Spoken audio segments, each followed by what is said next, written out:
Show. We're on the air at 9 o'clock on every weekday night, taking calls from the bins. Hello, hello, it's Rangers Radio. Hello, hello, this is the phone-in show. We're on the air at 9 o'clock on every weekday night, taking calls about the Jazz. Well, hello, good evening and welcome. Welcome to Rangers Radio. Join myself, Fox, here on the panel this evening is the one and only Fox. And my mate, JFK. How we doing, gentlemen? All right. How you doing, Ox, Jer? All right, Fox? Evening, guys. How we doing, Fox? How was your weekend, mate? Lucky? No, you know it was no lucky. Start winding me up now because I never backed 2 winners. Well, you were told to, weren't you? Aye, I know, but I decided against it. And what was the prices of these 2 winners? 91 and 61. Oh, JFK, I know you're not a gambling man, but Well, there you go. He takes great delight in my pain, doesn't he? Oh, he doesn't half, aye. Well, you know what to say. He Take your was chance. told. JFK, he was told. Oh, well. It's, we're going to use the word it's a mug's game, is it? Yeah, everybody to their own. What's for you will no go by you. That's very, very true, my friend. Very true. 91-71. See, there he's exaggerating again. The other one was 61. Oh, sorry. 91. Oh, dear. And it was the first one was the Queen's horse, I know. I know. That was even worse. Oh, dear. What have you done? 2 tenor singles and a tenor double? Yeah, I'm lost for that. I don't understand that. Oh, dear. But Sunday made up for it. I had a nice wee day with Jimmy and Skipper and my brother and Tracy. We had a nice, and young Graham had a nice wee drink in the Loudon. Oh, yep. Smashing. We went to the game. Smashing. I'm sure we'll come to the game in a minute, JFK.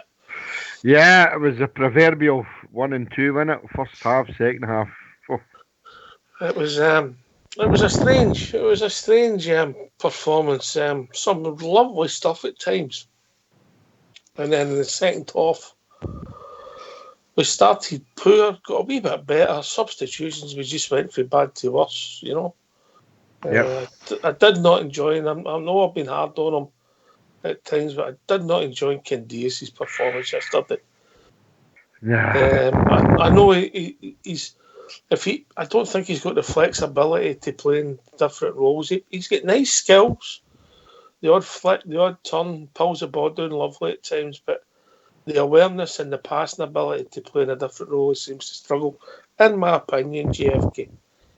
Yeah, I don't think you're wrong there, mate. I think we were all under the same opinion when Candyman came on. The chance he had no long after he came on, he put it to side netting, and that probably done him the world of good. But you're right, he didn't look the part at all. So there was a few hums and haws, if that's the right word for it.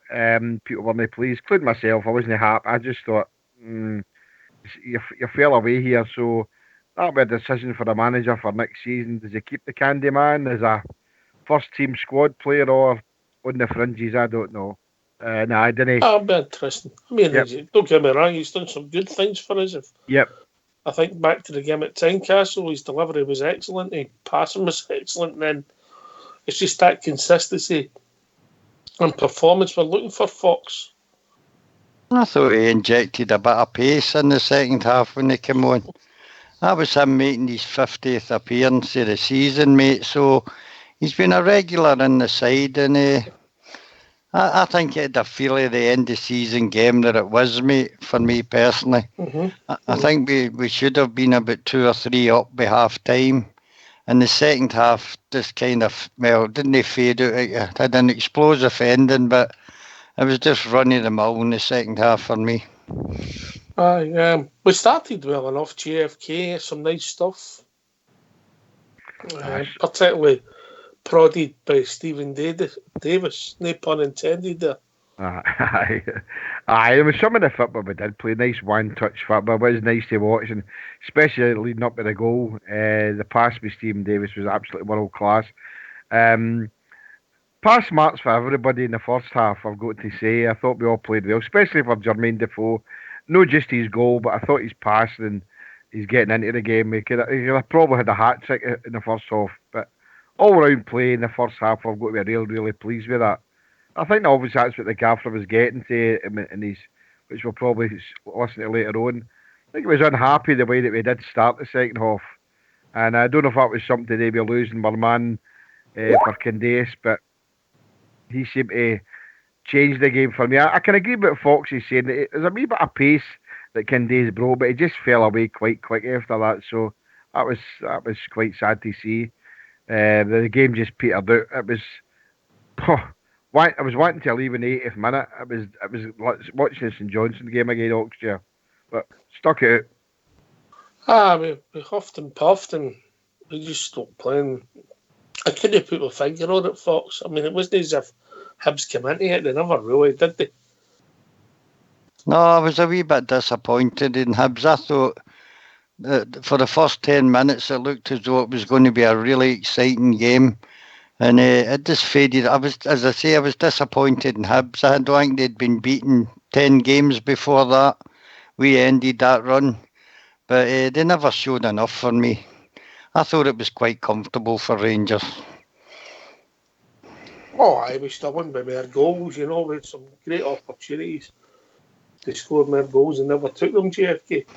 I mean, I agree with Fox saying. I mean, it was 1-0, but it was a very, very comfortable 1-0. Couldn't see Hibs doing nothing. And yeah, they did start. The boy Canberry tried his best when he came on, but he never injected anything into the game for them. They were very, very poor. Whether that was they were just thinking at the end of the season or just they weren't up for it in other ways. But we were comfortable in the first half. 1-0 kind of flattered them. It could have been 2 or 3 or 4 in the first half. And that was pleasing for us in gameplay wise, but goal wise we should have been out of sight by the first half, mate. I agree. That second goal, which really forces teams out, is crucial for us going forward, Fox, isn't it? Just to, I mean, obviously you're going to have to, if you're going to win league titles, we're going to have to get these 1-0 wins under our belt, as Bridge rightly says, but we're going to have to learn to get the second goal just to take the pressure off, as it sounds, mate. Aye, well, it makes it a better game because the other team are forced to come out if they want to get anything out the game. At 1-0, they're still in with a wee shout of getting something from the game. And as long as that seems to be available to them, they sit tight and sit deep. Can't say much more than that, Ox, you know about it.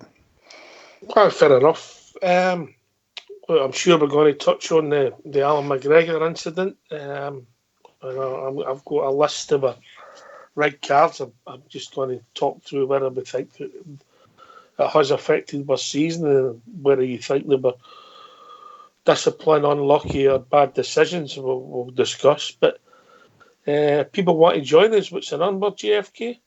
0141 356 1972. Oh, very professional. Where else can you join us, Fox? You can join us on Skype at rangersradio.online, where you'll be brought into the call. Thank you very much. No, obviously, as the game was Peter now, Hibs broke away a couple of times, one with the boy 2-on-2. The boy miscrossed it and put it right out, I think, for a throw-in from memory. And then one of the boy played it in the back top post, Tav tripped. The boy sort of half volleyed in an excellent save by Alan McGregor. And everybody thinks we're going to go away 1-0. We should have been 3 or 4. And everybody was saying McGregor won his 8 points. And then we had an incident where I can put it down to JFK. You were at the other end of the grun at the time. I don't imagine you know what had happened. But no. Pure petulance, mate. That was all I would put it. Yep, never saw the incident until actually we got a signal coming out the game and Graham went onto his phone Just the ball went in the air and we're off volleying the ball, and obviously the game was stopped. And then obviously nobody actually realised what had actually happened. Not worries that where I was sitting with, and obviously all the guys sitting along by me. I know George sits along middle of But the you coverage. tend to watch the ball, mate. Eh? Aye, well, everybody, none of us had a clue, and it wasn't until we were coming out the game at the final whistle that people started to, where I was sitting, saying that, I mean, Luby gets sent off, and everybody had their mobiles out, and what the daft bugger is doing, I don't know. You know, what was that all about? They quite rightly named it a Kung Fu Bruce Lee kick. It was absolute madness. What was he trying to do there? So he deserved to go, and there's no other way of getting away from it. And the gaffer obviously was angry about it, and 2 games he's out for because it's a straight red and violent conduct. Absolutely scandalous thing for him today, and especially when we're coming up against the puddle drinkers next week. Don't get me wrong, I mean, they know my feelings on Fodingham. I still think he's a reasonable goalkeeper, so it's up to our back four, who again performed well yesterday. I'm going to say Flanagan put in a shift for me yesterday So again. you're Drat McCrory, never lost a goal. Aye, aye. Good shout, aye. But aye, you can't even call that petulance, Ox, yeah. It was just sheer madness. Stupidity. Aye, it Stupidity, was. whatever you want. You know, I'm not trying to defend it, but I've No. just. I mean, we'll take it on the chin and go on. I mean, if I remember the Bruce Lee kicks at a certain goal, if our club was getting away with Fox. Aye, but I thought it was ridiculous from. I didn't actually see the incident. I'm going to be honest. I've only seen it online since I came back for the game. But he's been like that all season, mate, for early doors. I think he was challenged in one of the games early, and I think he took a kick. And since then, mate, he's been at this. So it's a wonder what he's got away with, mate, because he's sailed close to the wind on more than one occasion. What on earth made him do that with a couple of minutes to go, knowing what the next game was? Absolute stupidity. I hope he's fined.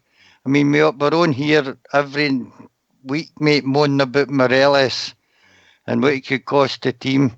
McGregor could have had, if you count the 2 red cards he's had just now, he could possibly have had 1 and maybe 2 before that, mate. So I don't know what's wrong with Alan. He's a terrific keeper.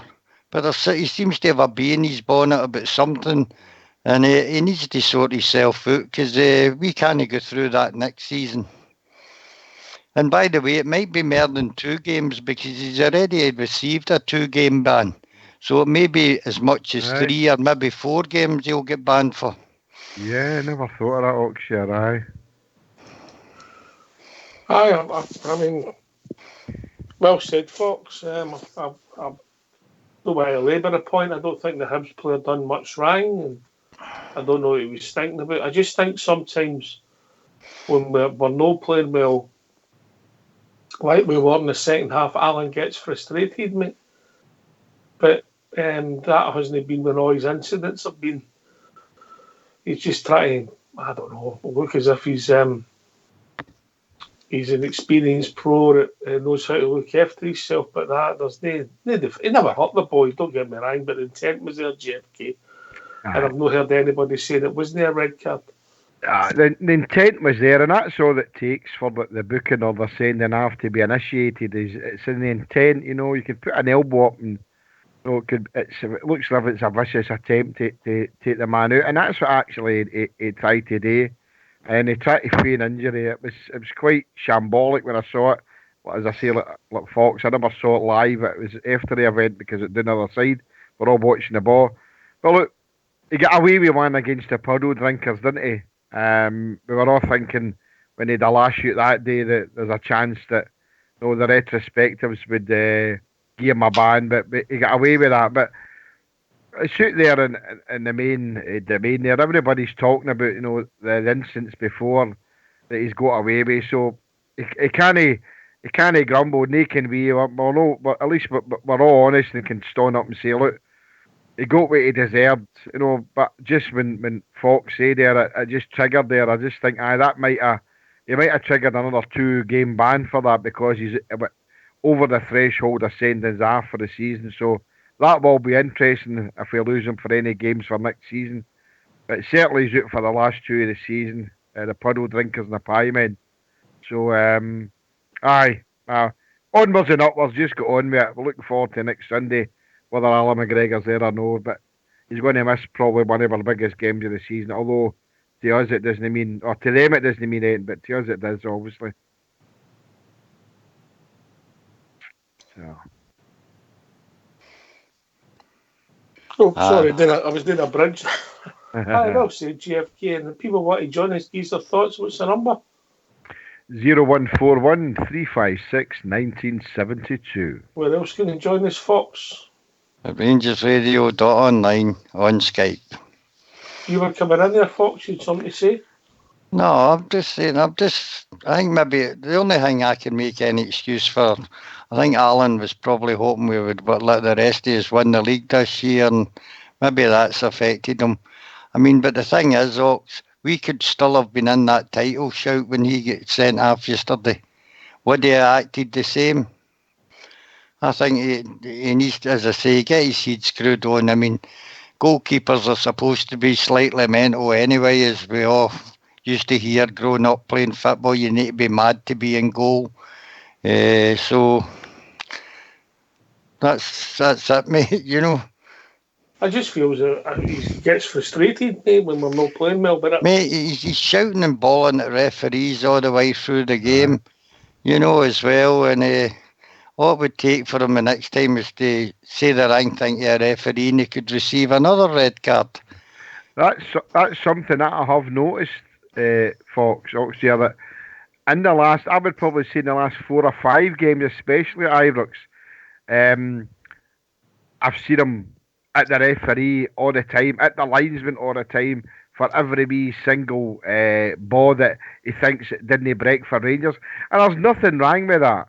But then, the players, these type of players end up becoming moaners, and the referees end up ignoring them or not giving them a decision that they think they should get. So, I agree with Fox. I just think that he's getting himself too involved with referees now, and that could have been a title-winning game on Sunday, and for him to do that, I mean, what would have happened if he'd have done it 20 minutes previous?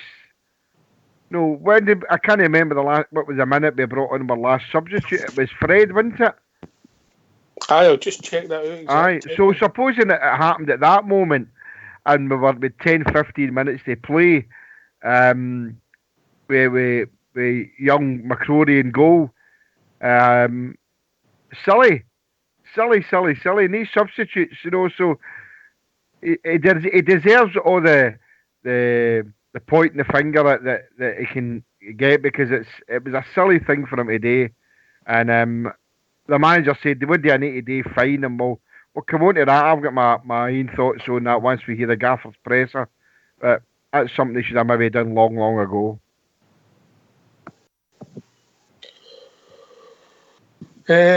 McCrory came on after 80 minutes, GFK.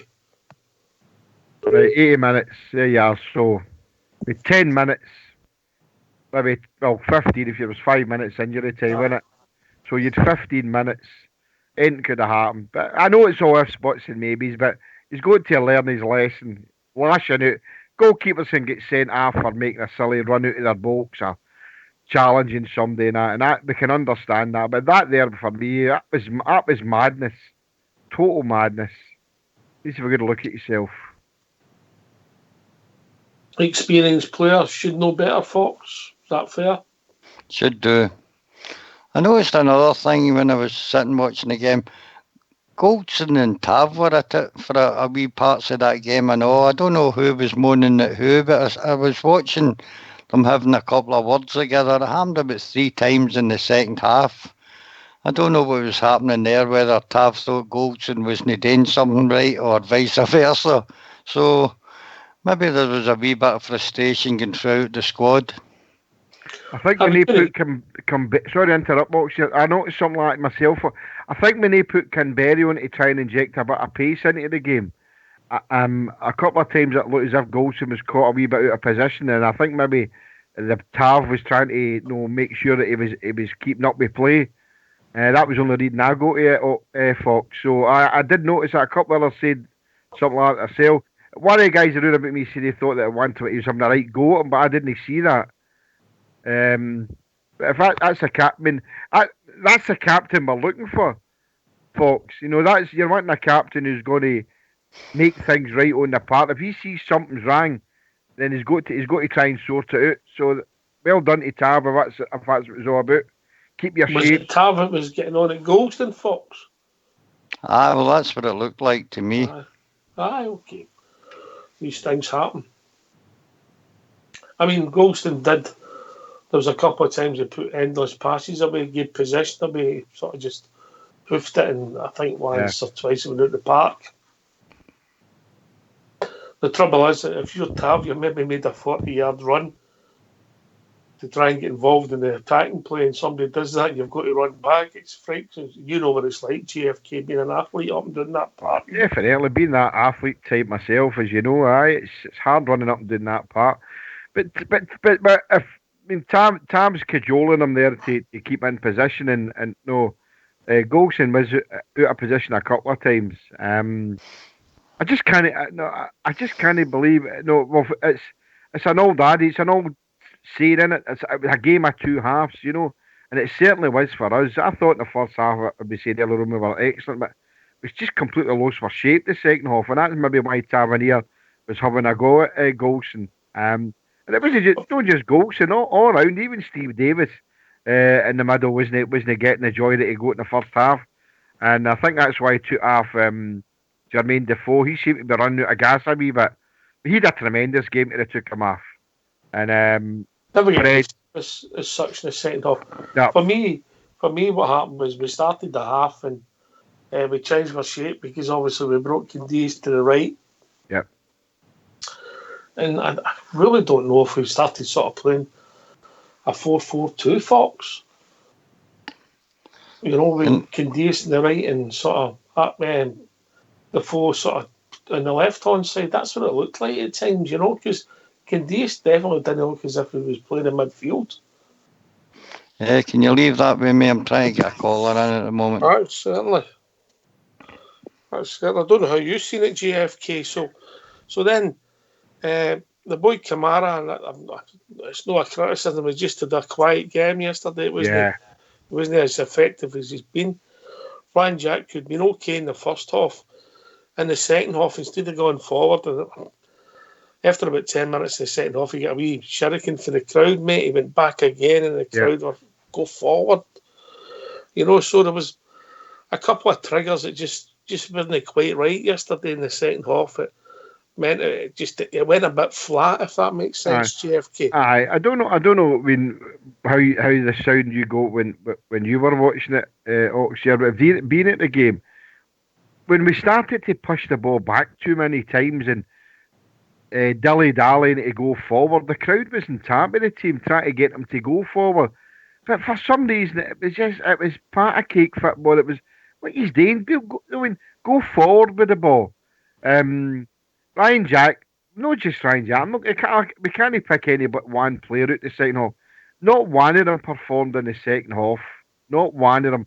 And they need a wee look at themselves. It was a poor display. And it could have went tits up for us, you know. We could have ended up, not just Alan McGregor, take that out of the equation, but we could have let the spoon burners back into the game. Definitely. We were wanting to put them to bed and we were home at half time, get a second goal and beat them 3 or 4, you know. Oh, definitely. That was a feeling Jay's at half time. Of in Marine half time summation, and I'm saying, we're playing some great football here. I can see he's scoring again here, maybe another 2 or 3, and it just never materialised. It went back to like the St Johnstone game, Oxshire. It was absolutely boring to watch. I think the big positive for yesterday was a clean sheet. We won the game, and that's our 5th game in a row. GFK means nothing, but we just want to keep it going and make it 6 and 7. Well, to a lot of people, it doesn't mean nothing, but it means a lot to us. You know, it's something we've spoken about on here before, Oxford, is that, you know, we managed to put 4 games together the whole season, and that's as most we've done. We've managed to do the 5, and let's hope we can do the 6 and the 7. That means a lot to us. There was a wee quote I heard, and actually saying to Fox and that when I met them on Sunday in the Loudon and that, and it was I was driving home on Friday and I managed to catch the last 25 minutes. Saturday. The last 25 minutes of Snide Radio, and it was a Rangers fan on who was talking about Rangers should hopefully win the last games and that, and it'll close the gap. And their words was, but the league's won the day with 12 points. I mean, the rest of the games don't matter. And that's what they all think. So, but we can't think like that, Oxshire. We've got to think that win these last 3 games. I mean, won the one yesterday, and we need to win the next 2. We win next week, we'll not get credit for it. They win next week, and they're the best in the world. So we need to go out there next Sunday, and make sure that we beat them. And it'd be great to beat them well. You know, the games matter to us. We pay the money. We all go and see the team. So let's know of this. People saying it's all the last. So there was a lot of people leaving at half time, and that's the game done. This game doesn't matter. I just can't get that through my head, mate. Just can't get that through my head how somebody would think it's the last couple of games. They don't leave the pictures, the intermission, do they? The old intermission. Or maybe they did, I don't know, mate. Yeah. Aye, maybe so. Did that happen in the Tivoli? No, you got a half a jam jar back, mate, when you went out, so you're not bad. I just couldn't put my finger on it. I think we've been no, yet. We're hoping to be Foxes working away in the background with some of the issues we've got. But I thought Stephen Davis was our best player on the park yesterday. I agree with you. I thought Defoe in the first half, his movement was excellent. Yeah. I thought Katic was the pick of the defenders. Yeah. Tav worked hard. Arfield shows intelligence, particularly linked up with Stephen Davis in the first half. Yeah. Kent didn't have a good game yesterday again. I noticed he took off at half time. The manager says he wasn't feeling well. Yeah. So he's got to learn for that. And when I say learn for it, that if he's not feeling well, he shouldn't have started the game. Well, that's right. Yeah, we've got to be professional about it. Yep. Well, that's what I said when we come onto the gaffer's presser. I mean, if he's no fit, whatever his illness or injury, he shouldn't be playing him at all. Or not even on the bench. Aye, we've managed to get Stardog in, mate. Oh, good. How we doing, Stardog? Ox, Fox, JFK, how you doing, guys? You alright? Alright, Stardog, alright, pal. Not bad, mate, yourself. Aye, good. Just a wee quick one. That's an air goal for Jermaine Defoe. His stats are getting better, aren't they, really? The performance... his goals per minute must be pretty good. 5, that's 5 and 6 I make it, Ox.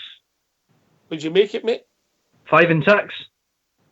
Aye. It must be, mate. Aye. 6 games. Aye. I don't think he never scored then, I think. Was last week, he never scored. And he never scored against Motherwell when Arfield got the hat-trick, did he? Oh, aye, that's right. Sorry, Bill, I was brilliant in that game, but his assists alone in that game were brilliant, weren't they? Aye, I mean, his goals per minute ratio was pretty good. Blue Star gave him a bit of a stick in the one he never hit the target with yesterday. I get what he was coming for. It was a good chance and he screwed it wide, but listen, that happens to the best. I mind I missed one.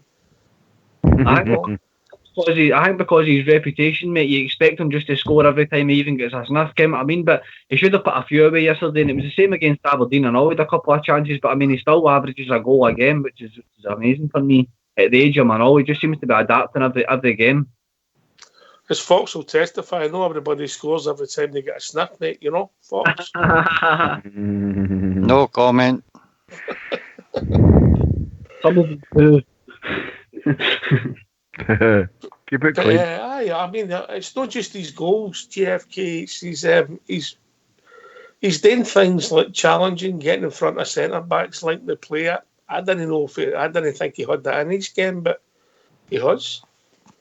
Definitely, that's what I say. I said that at the start. Not just his goal, his all-round play. Again, in the first half, obviously was excellent. You know, he could have had a hat trick, but he's reading the game and the way he brings other players into the game is great. So I mean, he's already made comments that can't wait to see how this team does next season. So it tells us that he's going to be here next season. So that can only bode well for us. No matter if Fred stays or no. I think we've proved that we can do without Fred. I know when he came on, I thought he sparkled. He had a wee sparkle, Fred. I thought he's going to score here. The one he put in the net, he was 100 miles offside, no problem. But he showed a wee bit of hunger. So that's the gaffer giving him a wee message there. Well, you're not the first pick to know. The man in possession is Mr. Defoe. So I thought he had a good game first half, but like as I say, second half he fell away from it. Yeah.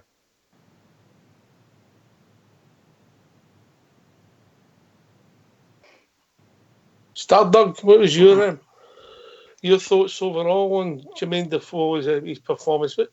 I've maybe not looked at it. If I see if I can dig it out for this week, sometimes his minutes per goals must be very, very good. Well, I think it was a goal every. I think it was a goal last time we spoke about it. It was he averaged a goal every 83 minutes. And I think Alfredo was second with a goal every 110 minutes. I think he scored 3 goals for then in 5 games. So it'd be interesting to see the numbers now. Like Aye, I'll have a look and see if I can find them. But on his overall play, I mean, I never had the chance to watch the game because I had the Wayne's birthday party on Sunday. But I come back and I watched the game there, and I thought it was very, very typical of what we've done all season. We've been great. We've started great in first half, and then we've kind of slipped away for 25 minutes, half an hour. And I heard JFK and that saying earlier on the show, Ken, we did go flat in the second half. I thought the first half we played some right good football, and I think Defoe's work even after the ball, see his physicality after the ball. He takes so many defenders. He takes 2 and 3 defenders away with him at a time sometimes. I just think his build-up play and things like that are good as well, and his finishing's obviously, it's up there with the best in the country. So I think he's coming on strong for us, and he's got to start next week for me. I know he'll probably talk about that later on in the week, Hawks, but he's got to stick with the same team. Part of obviously their Shagger.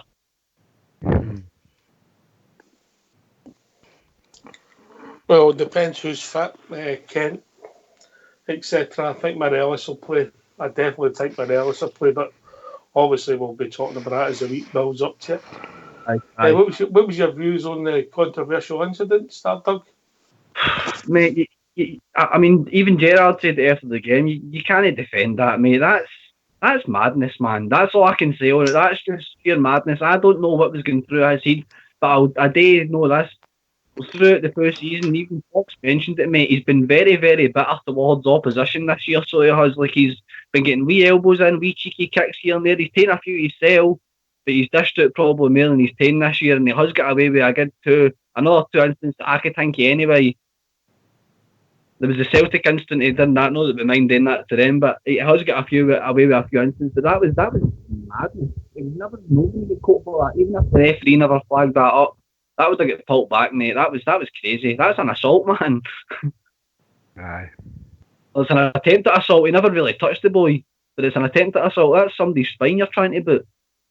And I don't think the boy done a lot, if I'm being honest, you know. Like, he never even, but you could see the boy turning around and saying to him after it, what was that all about? That was it. What you did? Try to kick the guy in the spine. It's done now. We take our medicine, we move on, JFK, yeah? Well, that's it. We do that anyway. We've got the right to complain about some of the way that Fred was treated in the season, you know, tackle-wise and by the authorities and that. But we're honest enough people to put our hands up and say, look, he's done it. No, let's not try and hang me, disguise it, that what he done. And it's good to see that Rangers aren't going to protest against it, because the puddle drinkers would have done that. You know, so we've not put an appeal in, we've left it as it is. They'd have probably, if we'd have put an appeal in anyway, they'd have probably have fast-tracked it. So maybe that was his thinking. But I'd have been quite embarrassed for his appeal. He's done it. He should never have done it. I can't see why he done it. I don't know what rush of blood to the head done to him, but for whatever reason, he decided he was going to do a Bruce Lee kick to the guy. It obviously didn't touch him, but as I say, the intent was there, so it's got to go. It's a straight red, and it might cost him 4 games, as Fox said earlier on. We'll need to wait and see what that brings up, but it could be another 2 games at the start of the season. So I just need to wait and see what his punishment will be. But aye, silly thing for him today. No excuses for him. Stardom gets Jane Defoe. It's 107 minutes per goal, mate. Is that the best in the league, I take it? Best in the league, mate. Aye. Bit a long shot. Yeah. Let me just have a quick look at the rest, mate. Alfredo, 124 minutes. Big Boy with Aberdeen, 140 minutes. Aye, see, that's what I'm saying, mate. This guy hadn't kicked a ball for basically the first 6 months of the season, mate. He's come up here and more or less breezed it. He's scored every other game. He's involved in everything. There's no, apart from last week, mate. There was a bit of controversy involved with him last week, but apart from that, you don't get any bother with this guy, and he's always shows up for work. Even getting mucked into the tackles and all that. That's what you want to see now. That's just what it's all about. So it is. Now it's keep for next week, 100%, mate. I totally agree with you, Stardog. I think the lotties, mate, were all thinking, I'm not going to use the word donkey, but he wasn't up to the mark for us, you know. And me, I did think, no, this is not going to work. But I've put my hands up and say that, yep, he's performed absolutely marvellous when he's come in. And I'm looking forward, very much so, to see him in the team next season. So, yep, I put my hands up and say I was wrong. But now him and Stephen Davis have found their feet. They're performing really well. And it'll be great to see Stephen Davis next season now that he's signed a permanent contract. I think that's settled him now. So, yep, I agree with you, Stardog. He's Jermaine Defoe's. He holds the jersey, so he's got to keep it. And whether that comes next season, I know we don't know. We'll just need to wait and see. Hey, Fox, are you back with us, mate? Couple of minutes, pal. All right, mate. I just want to get your thoughts. I'll give you the question this Right, minute. go ahead. Your thoughts on when they made the substitution, because I was thinking about you when Candeias came on, and it wasn't a criticism of Candeias. I thought, right, I wonder what Fox is thinking, because he'd have liked to have seen Morelos come on and play that free role supporting Defoe. Aye, I would like to have seen that, but obviously the manager didn't agree with that, so who am I to argue with Stephen Gerrard, mate? I just thought that might have been the position for Morelos at the weekend. Defoe up front with Arfield and Morelos just behind him, but didn't work out like that, so I'm not going to complain. We got the result, that's all that matters. Hi, well, all right, I just wanted to pick your brain, see what your thinking was. I think we've been joined by Blue Star. Nice to join them after they must have been watching something else. What you watching, Line of Duty, Blue Star tonight, was it? Catching up? No, well, got to keep up to date with what's going on outside. No, I couldn't get through, guys. Even yet, my screen's not working right. Are you going to announce the name of the royal baby? Aye. Going back to what you were talking about, that it was interesting listening to our manager again today.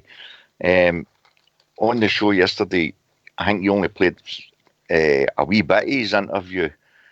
For me, I remembered you saying, Ox, that you can't go to watch if we don't hang our player out to dry, because obviously it was straight after the game and emotions were high and everything. But listening to our manager again, oh boy, did he go to town on him.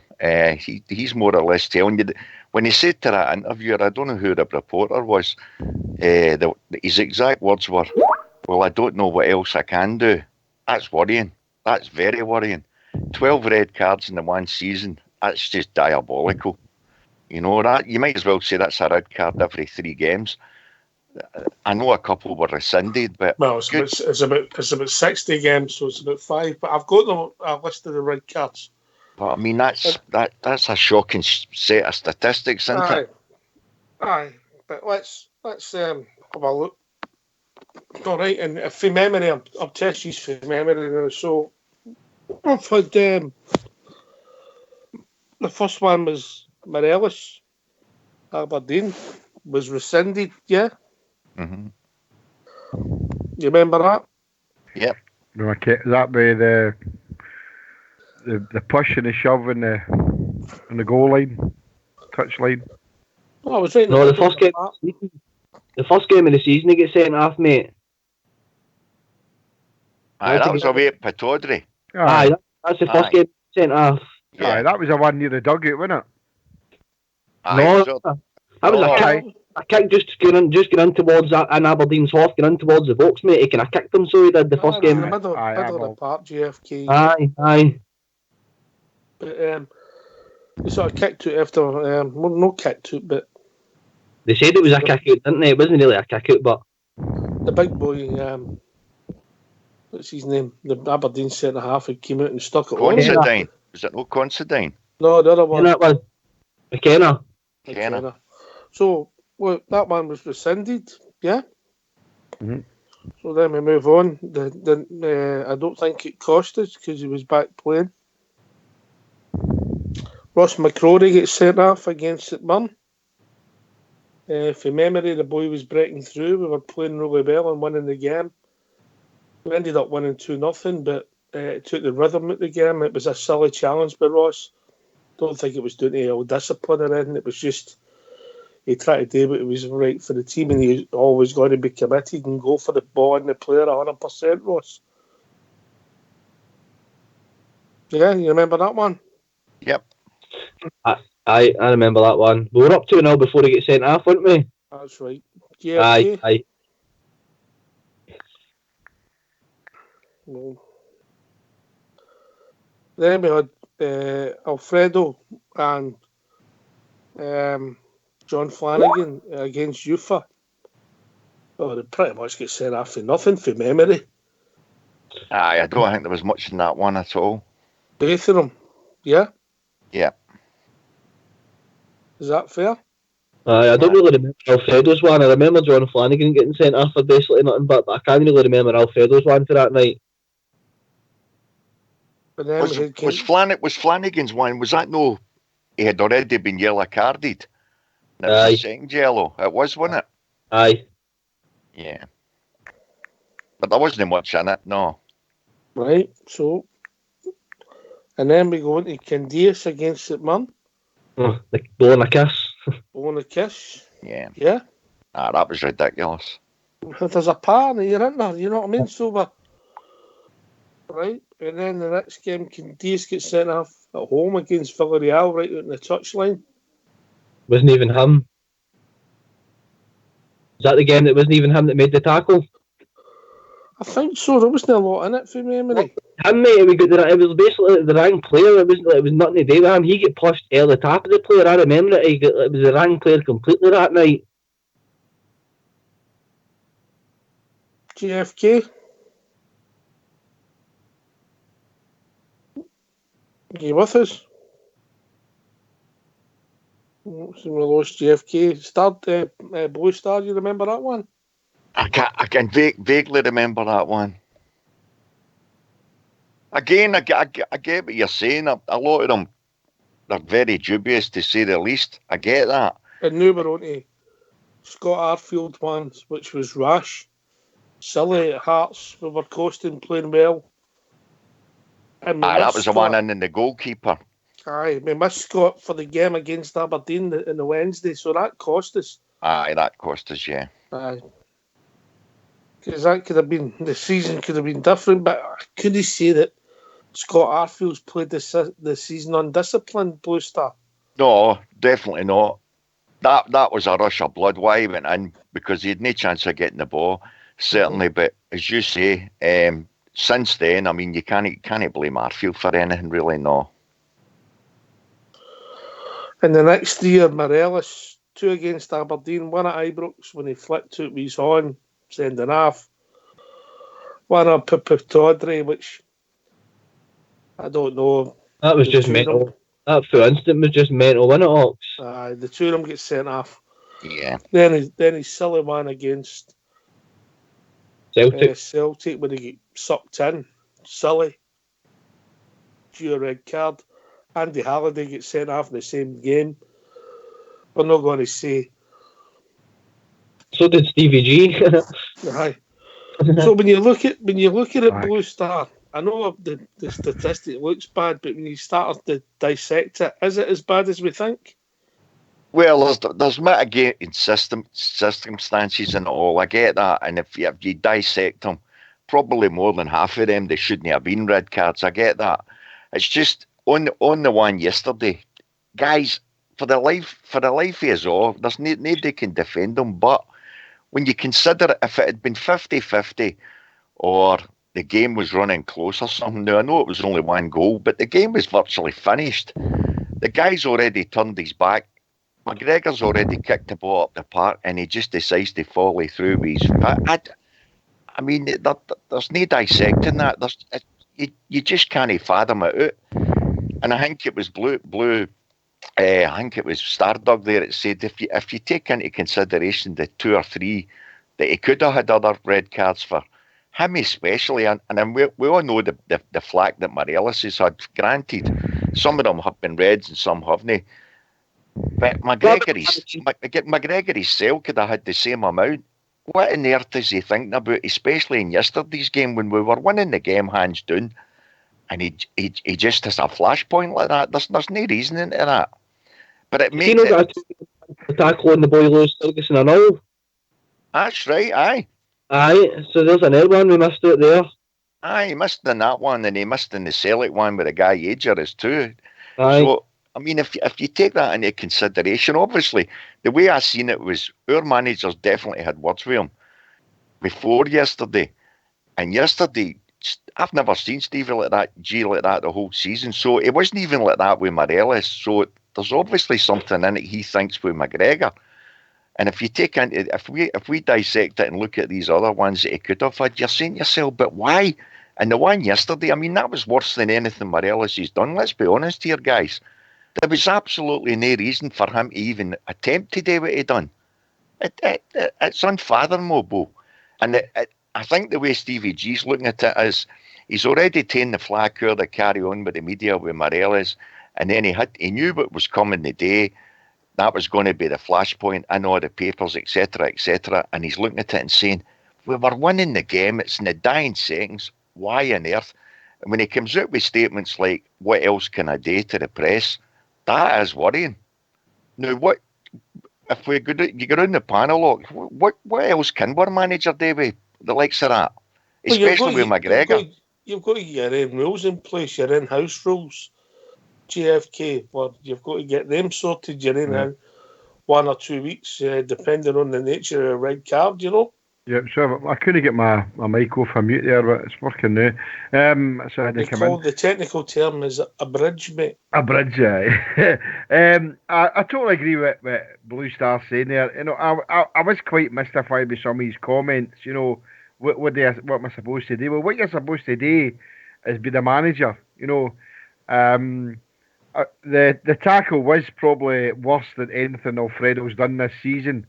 There's maybe some underlying reason why that he done that, so he's got to get to the bottom of it. But I'll be honest, I mean, I can't see why anybody can blame these sending offs and that for losing the league this season. But we're poor. If you look at the games that we played with 11 men, we were poor. So he made a comment today that we're undisciplined. Did you cost us the league? He actually used that comment. Yeah. You know, so that's a wrong comment for him to make. The undiscipline didn't cost us the league. It was a poor play that we had. If you look at the games that we had 11 men on the park, we were absolute garbage at times and threw away silly points. So I know when Fred was sent off and others, we maybe could have won the game, but that didn't cost us the league if you take it overall. So I think he was a bit desperate with his comments here. What does he do? Does he fine him? Of course he should fine him. And that's what I said earlier on. I was going to come on to him once we'd played the presser. He should have done this away at the start of the season. He should have put his stamp on it. I'm the manager. You do as I tell you. You get sent off again. Now, surely that must have happened at Liverpool when he was there. You stepped out of line, you were fined or whatever. So he should have stamped on it right away, especially with Fred. As soon as Fred gets sent off for the second time and he saw what was happening, he should have stamped on it right away and says, that's not acceptable. But he didn't. So he's made a road for his own back that way. So let's hope that that's a learning curve for him coming to next season and he stops that happening. If you get sent off for silly things like that, you're no part of my team. And I'll back him on that. I hope everybody else would. I don't think it's down to the manager, Jimmy. I think it's down to the player. If you look at Ryan Jack last season, he gets sent off 3 times, mate. This season, the same number of games at this point, 27 games. He's only been booked 4 times over the season, so he's cleaned his act up. It's up to McGregor and Morelos to clean up their act. Yeah, I agree with you, Fox. It is up to them to clean up the act, but the manager's still obviously got a part to play in that. He's the man that picks the 11 that walks the other line. He's got to say to them, this is unacceptable. And maybe that's what happens, JFK, is at most clubs, what will happen is they'll sit down and they'll agree rules. If you get a solid red card, it's your fault, you'll get X.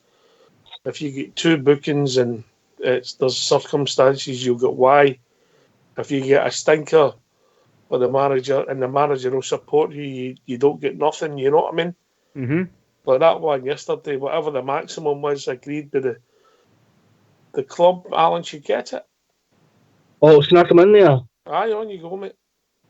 See the difference with Alan McGregor is, mate, and I think everybody will agree when I say this, right? See, before Alan McGregor had a discussion with Stevie G this year, do you think for 1 minute Stevie G thought in the back of his mind, I have to explain to this guy what he's got? Alan McGregor knows what it's like to play with this club. Yep. He knows what you've got to do. He's 30, whatever you're old. He's an older experienced player. That's how you heard disappointment in his voice yesterday, I think, more than frustration. Because that's a senior player of your squad. That's a guy that's born in this country, supported Rangers all his days, and he's let his sale down and he let the club down yesterday. But he could have let us down if we'd lost that game or ended up drawn or whatever.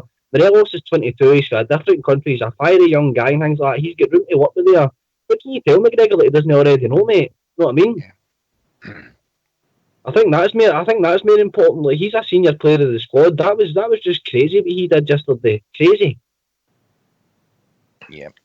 I'm not defending it. I don't think anybody has Blue Star. No, I'm not saying anybody's defending him, mate. I'm just saying for the point of view as Ken, when they're saying like about Morelos and McGregor, there is a massive difference, mate. There's a massive difference in age, experience. Ken McGregor's been at this club before. He knows what it's all about and what it takes. Morelos is a young, fiery boy. I'm just saying, I think with the presser yesterday, mate, I'm just saying that I think you heard disappointment in his voice that he's having to talk about us about a senior member of the squad. Like, he shouldn't have to do that. He shouldn't be in that position. If you take on one that you were on about, Stardog, the one in the young boy Ferguson, certainly if Ferguson ran through and went in and challenged him on the deck with the ball. So I says to myself, you kind of try to give him the benefit of the doubt, and you say, well, maybe he thought Ferguson was coming in with the studs up trying to hurt him. So then he back heels him. I get that. But the one yesterday, the guy done absolutely nothing. It's not as if he ran in and he bumped him or nothing. He was on the outside of the line and McGregor was on the inside. He has the ball. He kicks it up the park. Then he decides to come out with his foot and challenge the guy in the back. And that's what I'm saying, mate. That's a senior member. Absolute mental. That's a senior member of the team, mate. He should be the last player you would think that's going to do something stupid like that. When you're watching again, you've got 10 minutes left to go. What's your game? The thing is, Ox, if you look at it, you might as well say, we don't know the result yet, I get that, but he is costing us because he's our number 1 goalkeeper and he's automatically banned for the game against the puddle drinkers, as Jimmy calls them. So he has cost us. So our managers, as Jimmy says... Potentially. Well, I know, but you know what I mean? He's the best goalkeeper we've got. But so you could argue then that Morelos getting sent off at Parkhead was a good thing then? Well, as some guys are saying, we've played better football in the last 5 games without him. What happens if Foderingham comes in and plays better than McGregor? So he's no cost us. You'll know. I know that. That's what I'm saying. It's all about when players get their chance, they've got to try and step up and take their chances. I get that. But at the moment, he's played virtually the whole season. So he's our number 1 goalkeeper. He has a rush of blood and he automatically doesn't play. So, to me, as Jimmy says, our manager's got to come down a real tough. As you're saying about having discussions with the squad and their code of discipline, he's obviously already had that a couple of times, especially with the centre-halves previous. So the very fact, as Stardog says, a senior pro, probably the most senior at the club, when he's doing that, as I say, he's missed a couple that was very well highlighted. The manager knows that as well. So he's obviously had words with him. And then he goes and does that when there was no provocation whatsoever. Absolute madness. Madness. I think we've got to also watch that we don't. When we look at the red card Stardog over the season, and I think they're quite honest on here. We've looked at them, we've dissected them quickly there, no by any great degree, but quickly. And a lot of them we've said that Arfield should have went, we've said that Morelos should have went when he done his petulance a few times, but a lot of them, mate,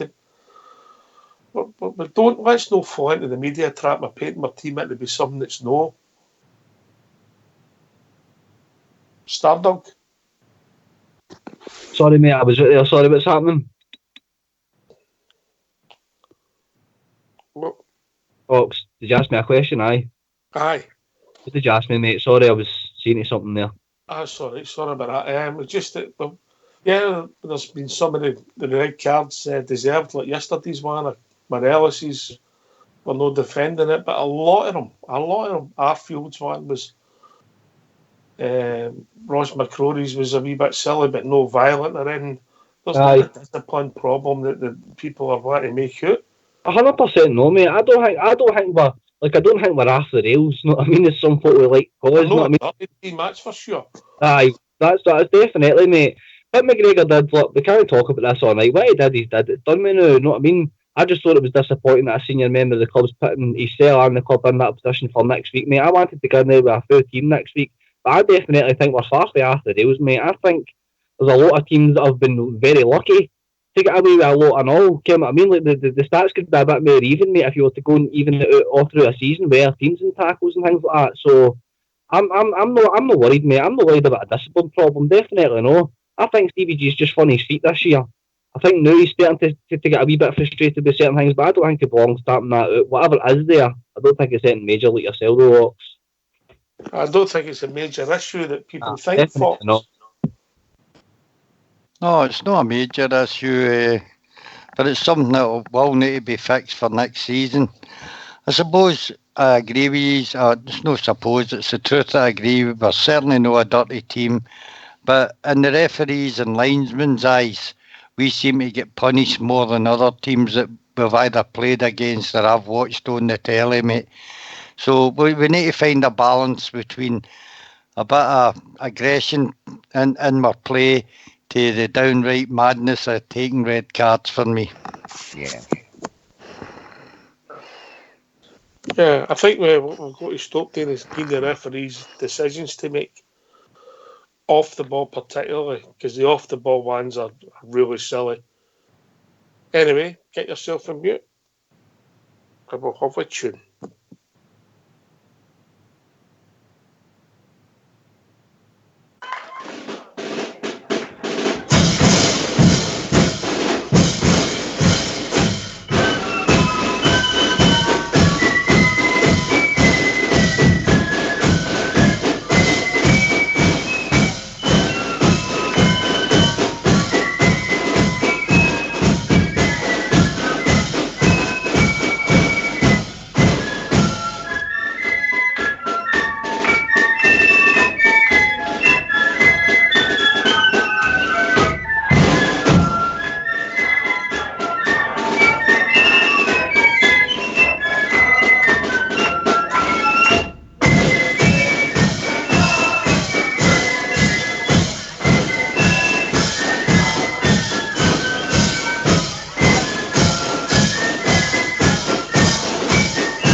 All right, so we've got a few congratulations. Are you with us, JFK?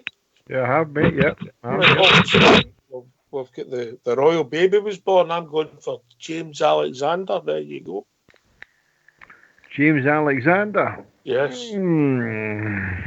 I haven't actually thought about it. I just heard Blue Star saying. Yeah, James Alexander. That's what I'm going for. So, congratulations to the royal couple. Hope baby and mother are doing well. Second, congratulations, JFK. I know you're a man who does a lot of tweeting. Rangers Radio's went through the 5,000 followers mark on Twitter quite quickly, mate. Oh, that's good. All right. And big shout out to Stodgeness, who's took off our own Ulster Bertie, take up the mantle on Twitter. Seems to be doing what I know about Twitter. You can write that in the back of a postage stamp. Seems to be doing a great job. And thirdly, the reserves won their league today, JFK. I don't know if you picked up on that. I did. I was trying to catch something there to watch it, but there was nothing out there, so unfortunately I never saw it. And apart from a penalty that they got to make it 3-1. So, yep, congratulations to the guys. Brilliant stuff. Another wee title. As far as I know, it's going to be the last reserve league title ever, because I know there's 7 teams, as far as I know, pulled out now. So that won't be happening next season, so we'll just need to wait and see. But still, I have got a wee interview with Graham Murty, if you would like to hear it after it. Oh, yes, let's hear it. I'm not the greatest fan of Mr. Murty, but let's hear what he's done with the reserves. He's done a first-class job.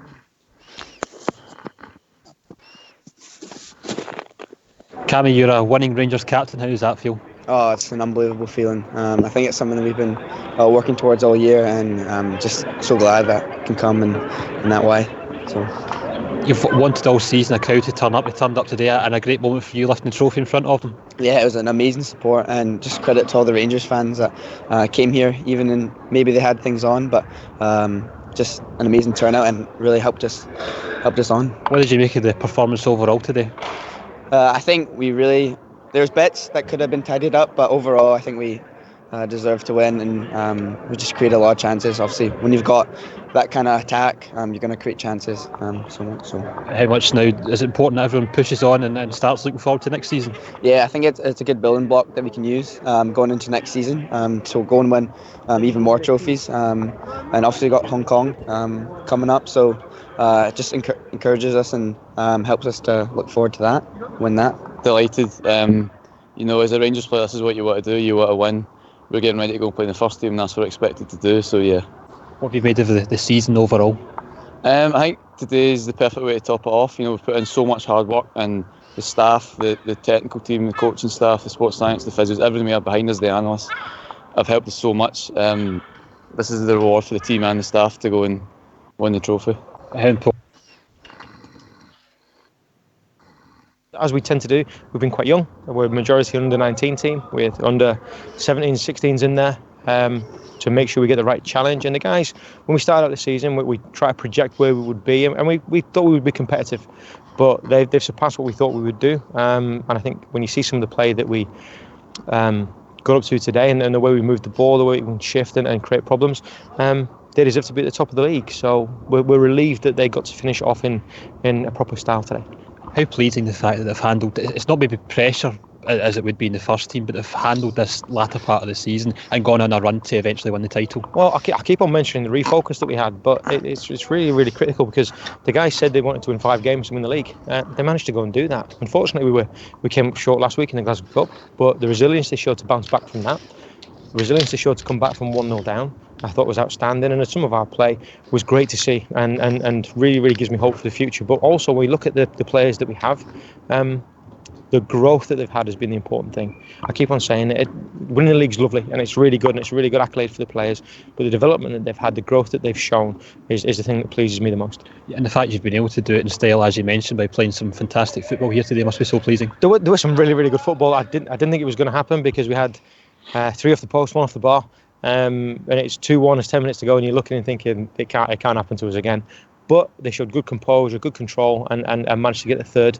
It's no more than they deserve. They've been fantastic in terms of their application and their quality this season. I'm pleased for them, and once again, I'm really, really proud of the way they've managed to conduct themselves throughout the season. You've wanted a crowd to come and challenge and pressure your players, and to have just shy of 1,000 Rangers fans here today was fantastic. Oh, it was brilliant. It created a real good atmosphere. And then there's a little bit where we go behind and have to deal with that as well. It's all to their development, it's all to their growth. And I think there's not a few of them will be surprised by the quality that we showed, the ability that some of our players have, and actually their understanding of the game.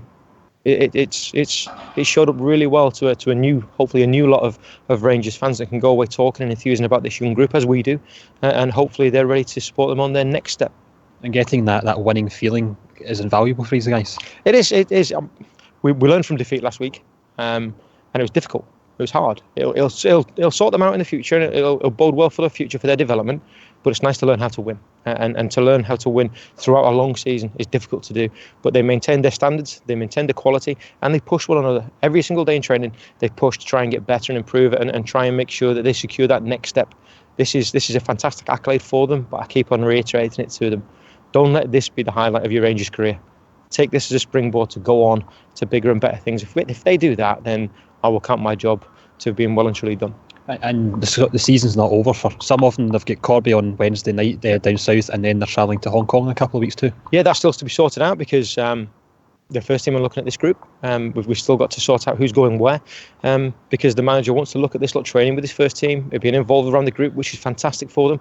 And that is a kind of a fluid situation at the moment, but it's great. We would rather go on tours with less players and younger players, as long as our players are getting in front of the manager's eyes, and they are. He's making sure he sees them. Gary McAllister here today, he spoke to the players after and was really impressed with what they did. So the more they can do that, the more they can actually show themselves off to good effect in front of the manager, the better for them. And from start to finish, from start of the academy under 9 all the way through into this stage, into this arena, there's some brilliant work goes on. We're the tip of the spear. You see myself and Peter and Graham, and we do really good work, I believe.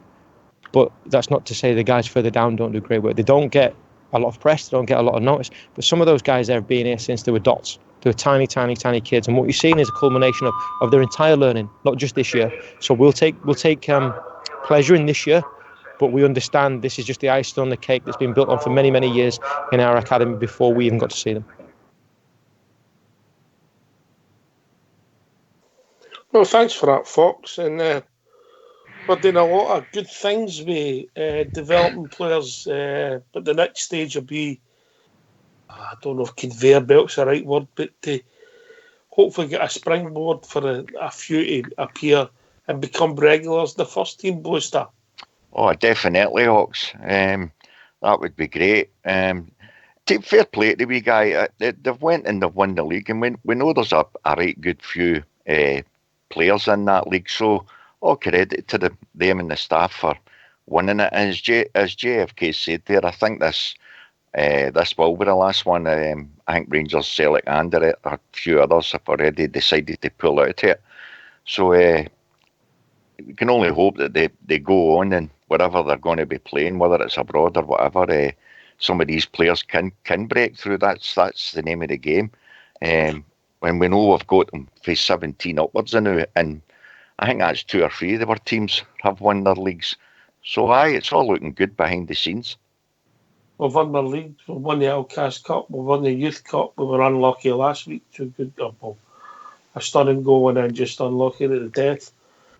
But bounced back and won the league today, JFK. So just keep it going, and hopefully 1 or 2 start feeding into the first team in the future.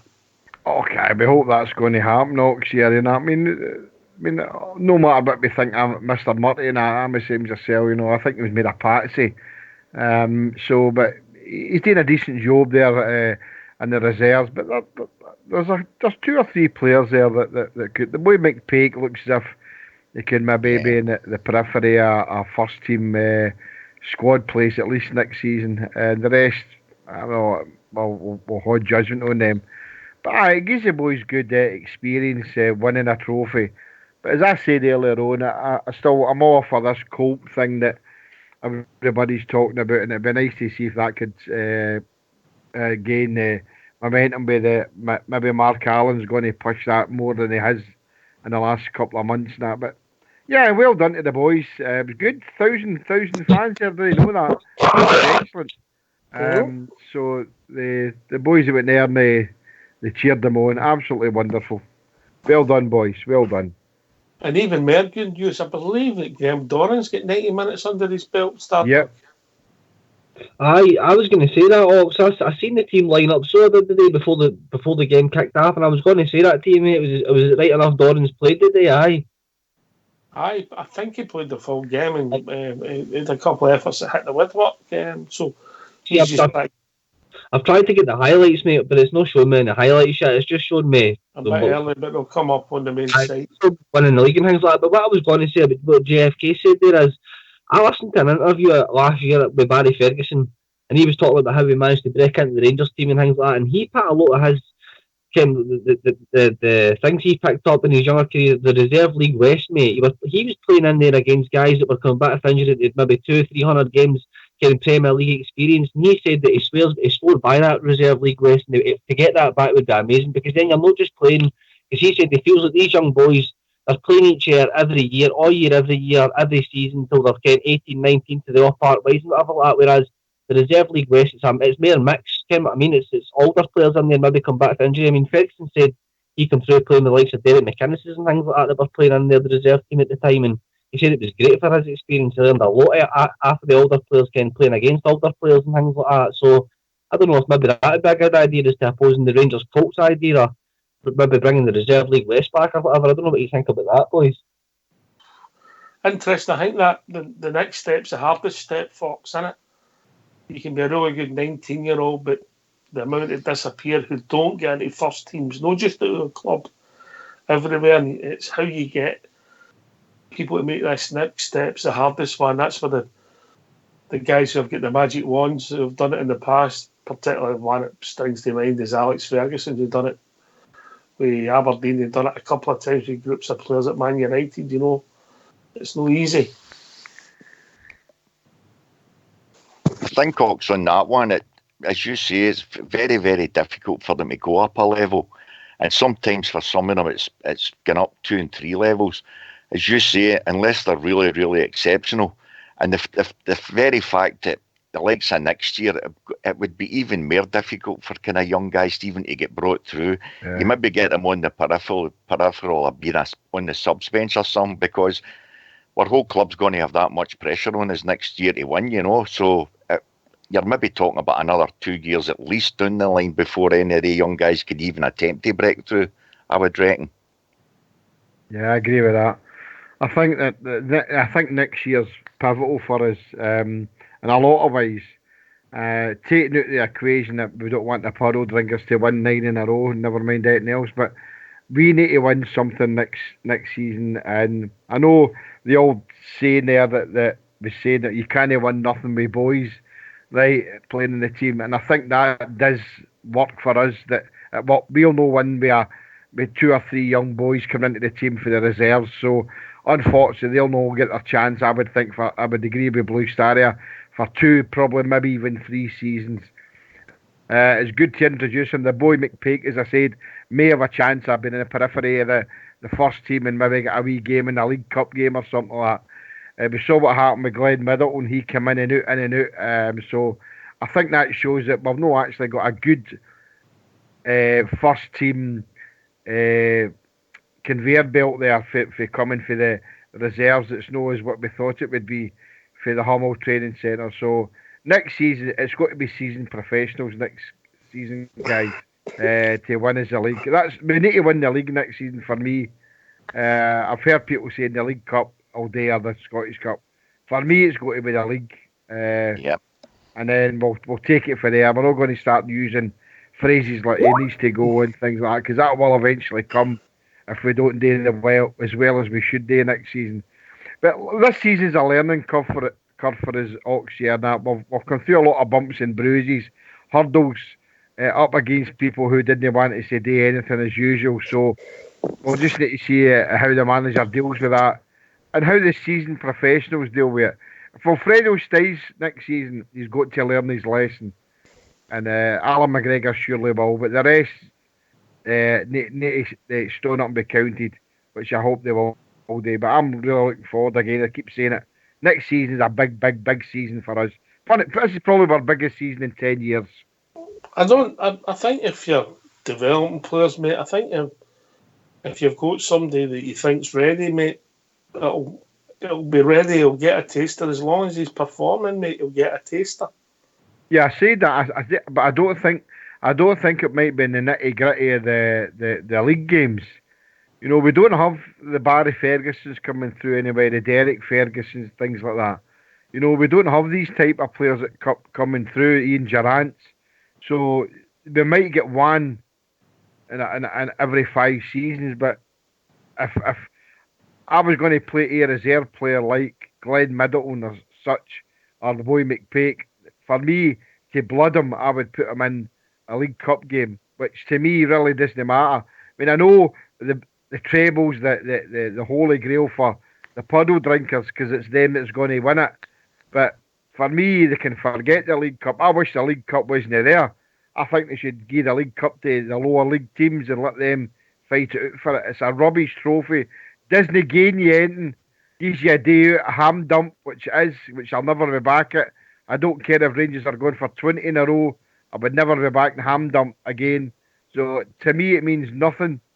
So that's the best place to blood young talent for me, because I can't see anybody at this moment in time who you could turn in and say as a star turn, he's going to do good in the future. So for me, McPake, maybe the rest you forget about.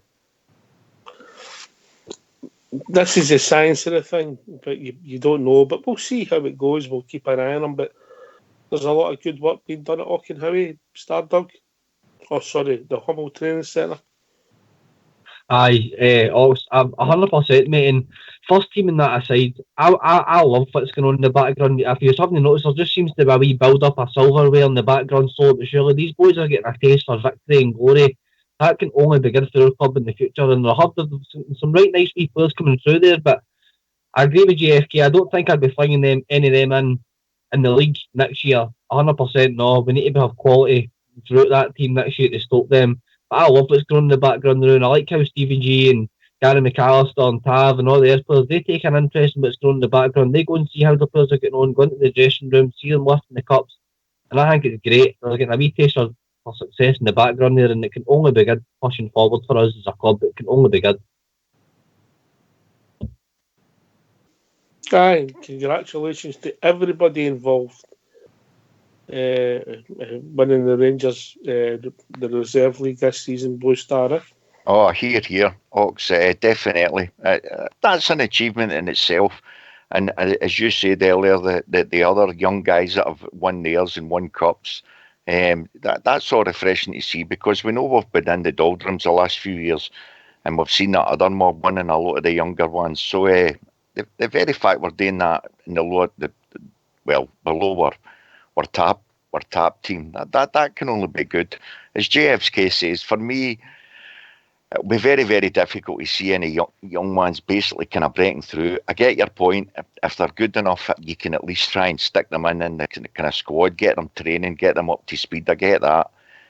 But unless they're really exceptional next year, I can't see it, mate. I still think, like Big Al was saying yesterday, after Sunday's game, I think we've had too many times this season where, especially against Hibs, your bugbear, because how many times, I think in almost every game, we've had near enough the first half, we've been blowing them away kind of thing without putting the balls in the net.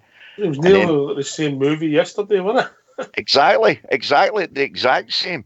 And then you looked at that second half, and I'd only caught after the start of the show, and I heard JFK saying, the second half was absolutely brutal. And as I said yesterday, Ox, for me, it was nearly as bad as St Johnstone. We couldn't string 3 passes together. We were all over the place. And how many? I think we've done that with Hibs about 4 times this season. You know, so you take the 4 games in isolation, you're looking at it, you're saying, look at the points we've dropped, as you kept saying. And that game yesterday just summed it up for me. We've done it far too often. We've been playing in halves and no playing for a full 90 minutes. Granted, the 4 games previous, to be fair to them, we were playing better football and we looked as if we were back on song. But yesterday, I'm afraid, for me, we kind of fell away the second half. We really did. And hopefully we pick it up again for next Sunday's game. We have to. We want to go in the rest of the season and win these games, get a bit of continuity and get confidence into them. Because the ones that are going to be there next season, they're going to have to play good every week. They're not going to get away with it next season, as GFK said, the way they did this season. He's come in and he's learning. He knows his cell, what he needs, and we can only hope that he's going to be able to get that. And if we do, I can only see us going on and winning. All right, we've been sent a few questions for Twitter again, for the staunchest. One, we've covered a lot about Alan McGregor. Should he be punished? I think we were all in agreement. Stardog that he should be punished to the maximum, whatever the in-house punishment is. Aye, 100%, mate. A fine or something like that. Then let's just be done, mate. It's there now. He'll take his punishment anyway. He'll know himself what he done. Stupid, Kim, what I mean, mate. He'll ken himself.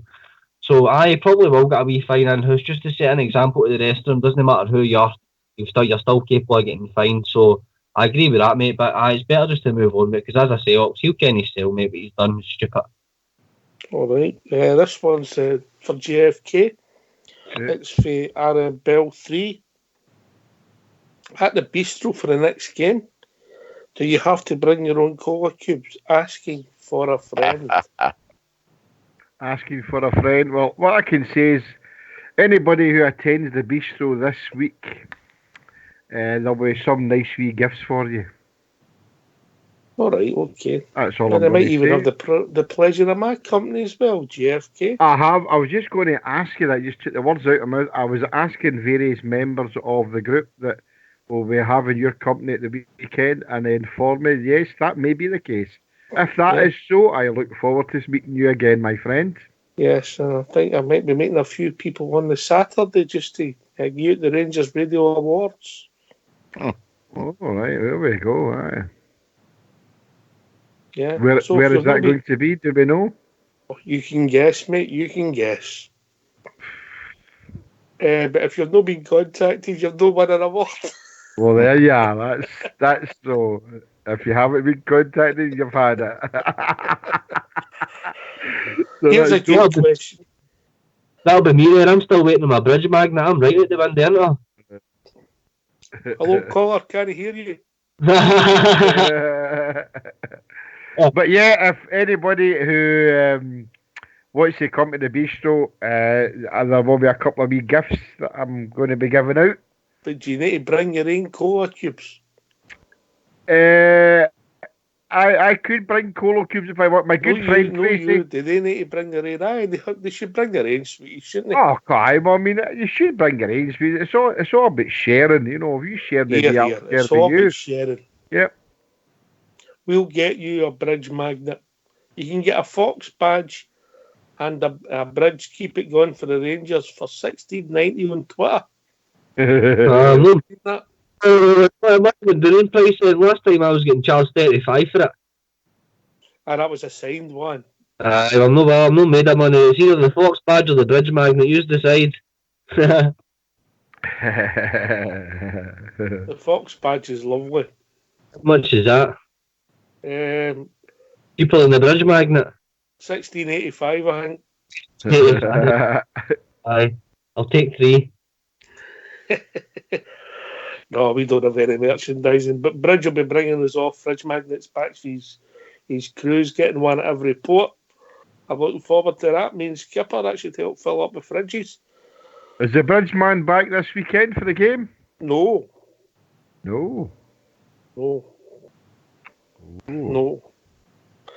Right, here's a good question. Are you with us, Fox?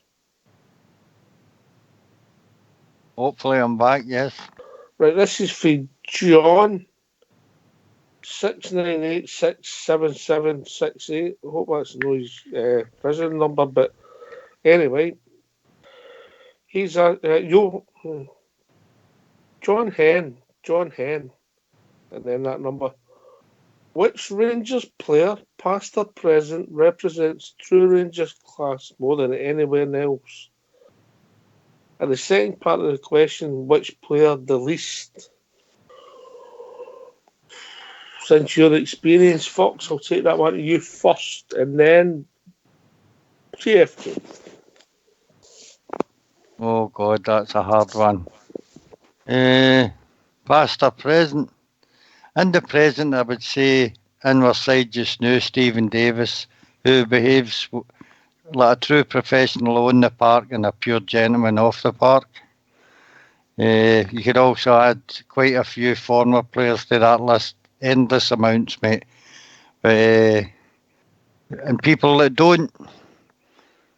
For me, on the present, Kerr Lafferty, we carry on with photographing parts of his anatomy and things like that. I didn't take much kindness to that, so that would be my two. Oh, I see where you're coming for there, I am. JFK? On the spot there. I don't want to just copy Fox and say Stephen Davis, but no, in the Rangers team at the moment, somebody who I would say I could look up to, I would probably not look up to, but say epitomises what Rangers are about at this moment, only been there a short time, would be Jermaine Defoe. I think the way he lives, I wish I lived like him in a way that I wouldn't have hangovers, he doesn't drink, doesn't smoke. I could take it with somebody who doesn't smoke now but drinks. It's not a good feeling sometimes in the morning, but he conducts himself well and he portrays himself as what I would say would be impeccable. I would just go to say with Fox, I agree with Fox, not just for what the pictures and that, but for stories that we're hearing, the way that he's acting behind the scenes. That's the reason I have been told that he's not playing. I'm not even in the 18, so never wanted him in the first place, so let's hope he's not here next season. That'd be the two I'd pick. Mm-hmm. For myself, at the moment, the guy who's his Rangers class for me doesn't play for us. And that's for manager, Blue Star. Oh, without a doubt, Ox. They got everything about the guy's class. As I say, for me, I mean, even listening to Murty there, don't get me wrong, Murty talks well, but I've never heard anybody speaking like him as a Rangers manager before. Everything about the guy is just so professional and class.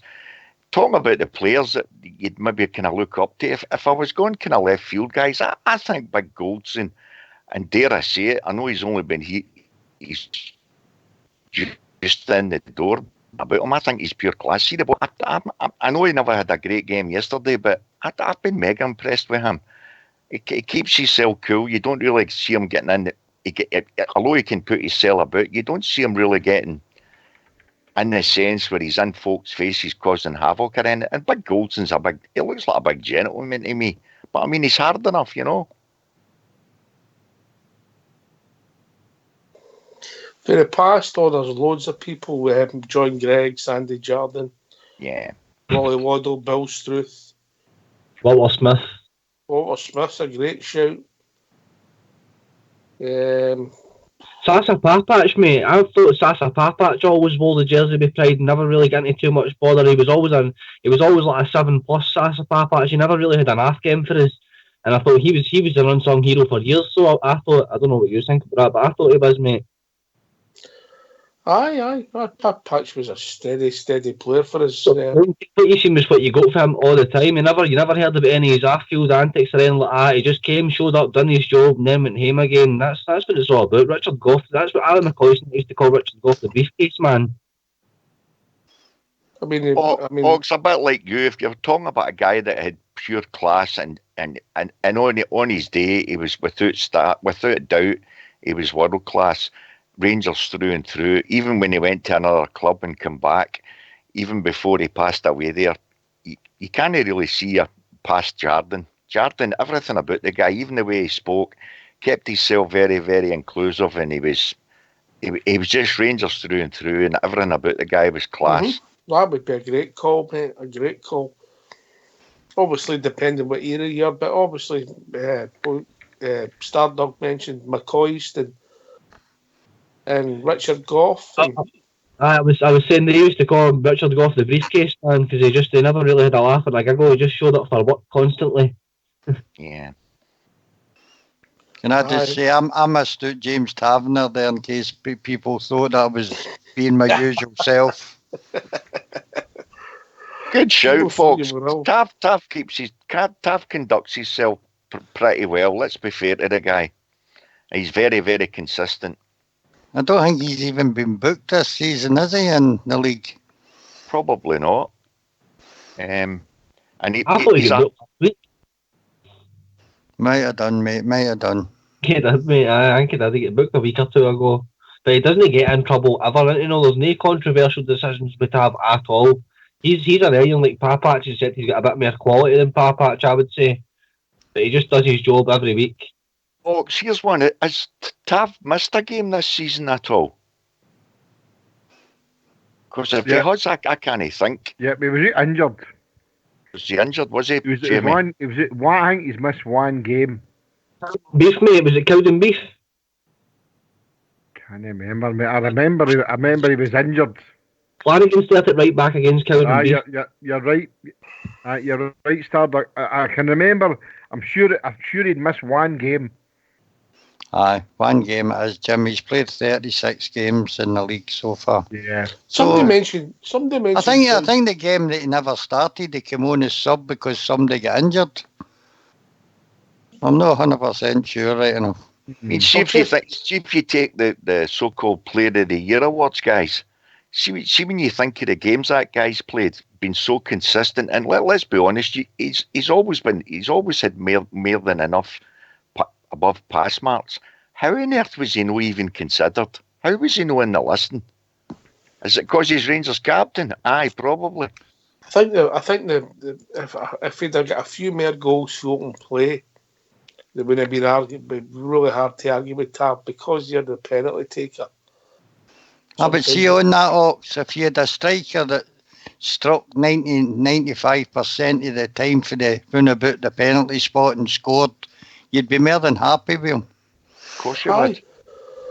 And another thing, Barry Ferguson scored most of his goals in 2003 when we won the treble for a penalty spot, and he won Player of the Year. So you can't say that either, mate. I'll check that out, mate. I'll check that out. I'm pretty sure he get Player of the Year that year. If not, it was Players Player, but he get Player of the Year, I'm sure. And he scored most of his goals for the penalty spot that year as the captain for us. If you take in games played, Ox, and certainly for assists, and as you say, the guy has scored penalties. Overall, his performances early season have been top notch. They really have. I know we always go on about he's not the greatest of defenders, but as I say, you look at any of the right backs that are playing in England now, or put it another way, look at any of the right backs that are playing for the actual England national side. I'm telling you, Tav's more than capable of being as good as any one of them. And I think that's how Brighton are seemingly they're really pushing the ante. They really want him. The guy's stats are second to none. Assist wise and bombing forward, there's no many better than him. Definitely no. Well, you're mentioning that, Jimmy. Both Southampton and Brighton are the players that's linked with them, and both of them escaped relegation, so the move might still be on. Aye. All right. I'll tell you, I can't mind who said it the other night, Ox. I don't think the Rangers fans will really appreciate just how good Tav is until we've not got him. I really believe that because, as I say, I get the fact he's not the greatest of defenders, but at the same time, he puts himself about. He's a tough wee guy. He never misses games, very consistent. And as I say, going forward, the amount of assists, whether it's cutting inside, having shots, scoring penalties, or even crossing balls, I'm telling you, I don't think we'll get many better than him. I really don't. Barry Ferguson scored 11 penalties out of 61 goals, Stardom. No, I'm talking about the year we won the treble. He scored 16 goals that year. How many of them were penalties? I'm saying no at his full career. I was just saying that year we won the treble, 2003. He scored a total of 18 goals that season. Right, how many were penalties? Oh, no. Give me a chance. Oh. Or another one, Ox. How many goals has Tav got in the seasons he's been with? I bet you'd be surprised. I bet Oh, he's... wait a minute. How many? What do you want me to do? I can only No, do but I'm one. saying... I'm not saying look... Bear on here if you Give want. the guy a break. No, I'm not saying look it up. I'm saying, but if we think back, I'll guarantee you he's got quite a few, you know, for the games that he's played.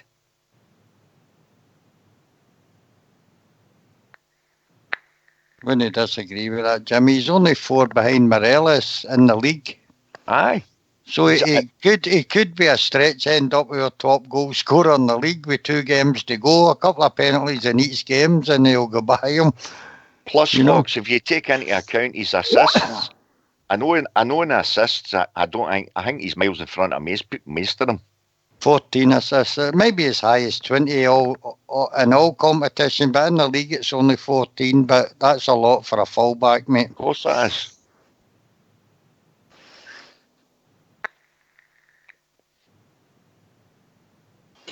His consistency is second to none. It definitely is. But if you take into account he's maybe only missed 1 game this season, that's good going.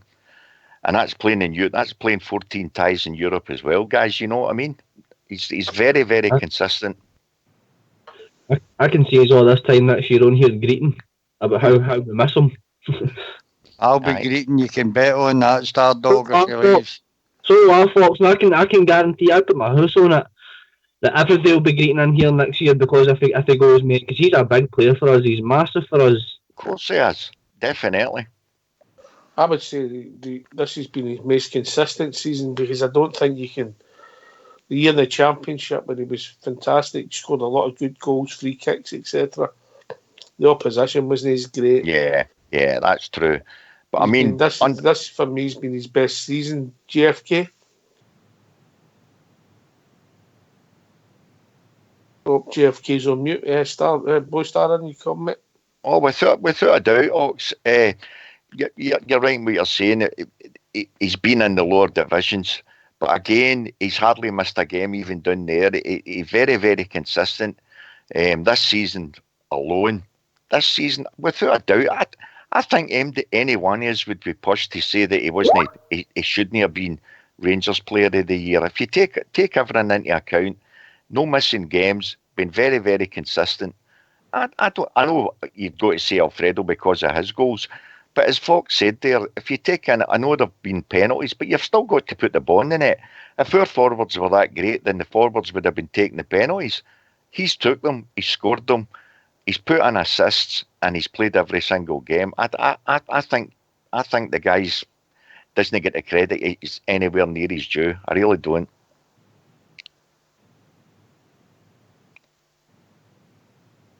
I've enjoyed some of Tav's performances. I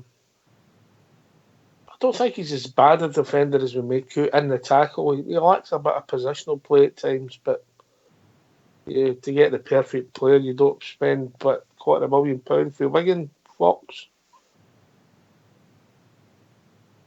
A truly great buy for us. There's no many players that would have came to us when he came and ended up finding himself captain of the club and being so consistent. He's been a terrific buy for the money we paid for him. And maybe that's why, Ox, that Stevie G put him as captain, because he's looked at the guy and he's looked at the amount of games and how consistent he is. I think that's probably why. And he's not a guy that's in folks' faces or in. Although he's still a hard wee guy.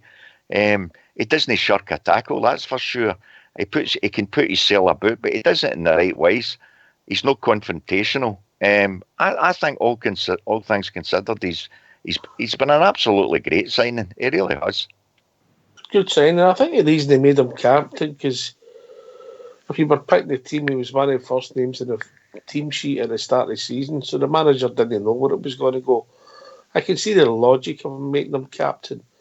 I know he's been criticised for that during the season, but I get the logic here. Yeah. Anyway, who was the villains of the piece? Big Laugh is a bit of stick lately. In the past, forget about Big Laugh and go back. Is there any other villains you can think of?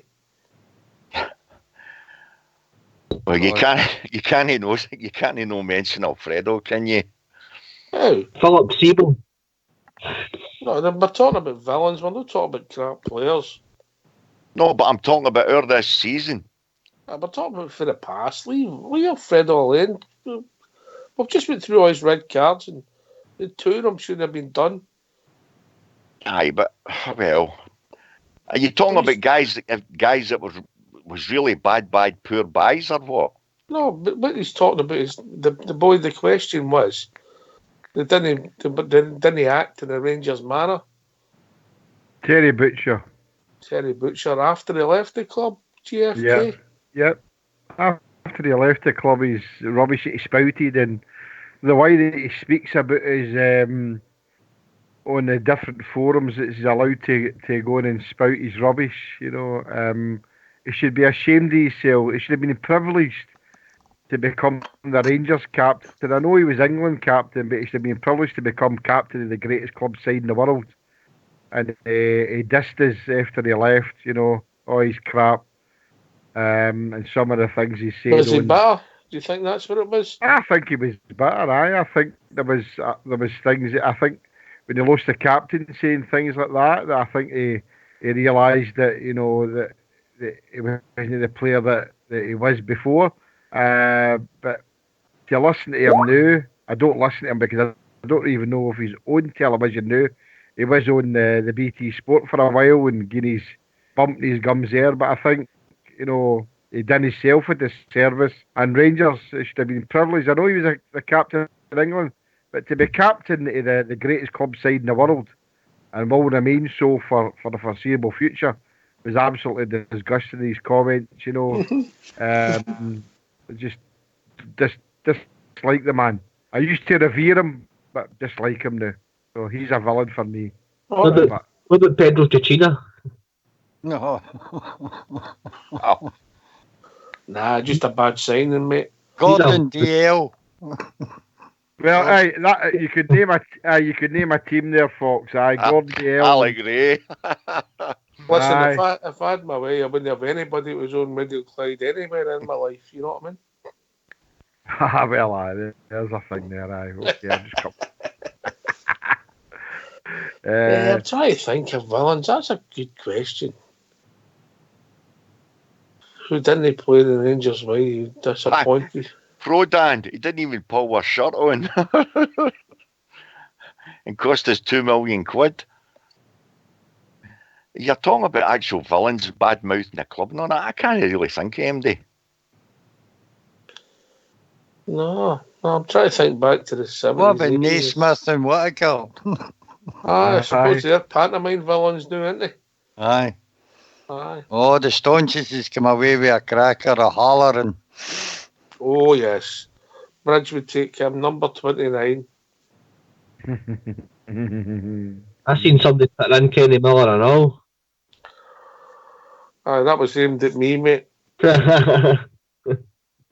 One of my all-time favourites, Kenny. I like him and all. He would be one of my villains. But what would you determine as a villain, though? Is it somebody who? I mean, I'll give you my reason. I think that Terry Butcher spoke bad about it, but I mean, we're just talking about that he was a rubbish player or a bad mouth. No, you couldn't say that Kenny Miller was a rubbish player. That's what I'm saying. So he left. We gave him a platform when he was a young man, and he left rightly so. He was getting the game, and he wanted to develop his career. I had no problem with that. Yep.